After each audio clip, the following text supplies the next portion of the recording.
I did a co-op as a supply chain analyst. I'm a control software designer. Project coordinator co-op. Accounting co-op. Yeah, I'm a supply chain co-op analyst. I'm in data systems co-op here at Eclipse Automation. I believe the co-op opportunity is to give us the chance to be able to apply our skills and knowledge and also enhance them. You get so many different experiences, so many opportunities. I felt like I was actually a member of the team. It's a learning environment, meaning they nurture you and help you, where you can always reach out for help. Everyone has been very supportive and communicative to me. I'm really applying and really doing real things. I wanted the exposure to all the aspects of the project. You don't have to know everything right at the beginning of your co-op, but with the right people around you, they'll train you. The more willing you are to learn, the more you're going to learn, and the better the experience is going to be overall. I can already see how much I've learned and the impact of what I've learned. People around, not only in the department, but everyone in different building or location, they're very friendly and they're willing to help.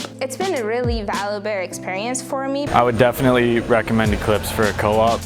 Definitely, yeah. I'd recommend it 100%.